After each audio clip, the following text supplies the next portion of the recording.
Hello, I'm Senator Susan Collins from Maine. My family founded a small business in northern Maine more than 160 years ago.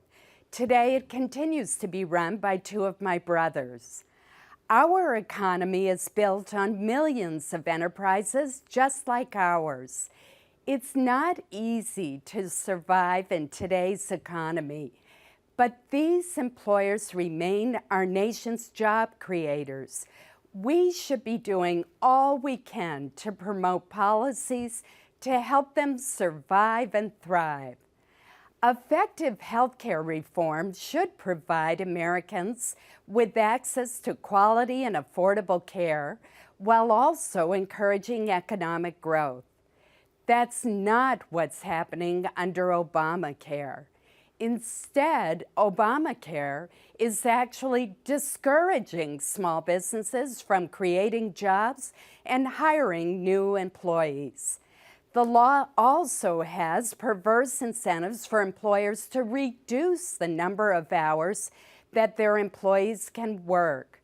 While most small business owners want to provide health insurance for their employees, many simply cannot afford to under Obamacare. Yet even struggling businesses with 50 or more full-time employees will be required to provide health insurance or face huge fines for each employee. If you employ 49 workers, there are no fines. But if you add just one more employee, you're hit with penalties. These enormous penalties are a real threat to employers who want to add jobs. They are a powerful incentive for employers to refrain from hiring additional workers. Even worse, under Obamacare, anyone working an average of just 30 hours a week is considered full-time. This will only cause some businesses to reluctantly reduce the hours of their workers to fewer than 30 hours per week. And it's not just the private sector that is affected. Let me give you an example. A school system in my state of Maine is already preparing to track and cap the number of hours that substitute teachers can work to ensure that they don't work more than 29 hours a week. Fewer hours means less money in the teachers' paychecks and more disruption for their students. Recently, labor leaders led by Teamsters President James Hoffa warned that Obamacare will, and I quote, destroy the foundation of the 40-hour work week that is the backbone of the American middle class, end quote.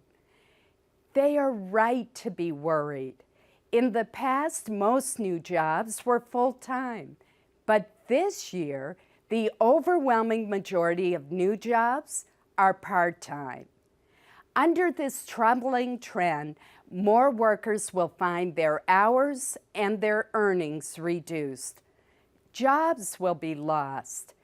This is especially disturbing as our country is still battling high unemployment. A study published by the Labor Center at the University of California, Berkeley underscores the danger. That study found that 10 million American workers are vulnerable to having their hours cut as a direct result of Obamacare. 10 million workers, and most vulnerable are lower income employees. In an effort to protect these millions of workers, I've introduced a bipartisan bill called the 40 Hours is Full-Time Act. My bill would change the definition of full-time employee in Obamacare from 30 hours a week to 40 hours a week. A 40-hour work week is full-time. We all know that. This bill is just common sense. Now, the Obama administration has announced that it is delaying enforcement of the employer mandate until 2015. But the fact is the law remains in place and continues to discourage new jobs and full-time work. Of course, fixing this one flaw won't solve the countless problems caused by Obamacare, but it would help ensure that millions of American workers do not have their hours and their paychecks reduced. Small businesses are the backbone of our nation's economy. The last thing we need is yet another obstacle to helping them grow and create much-needed jobs.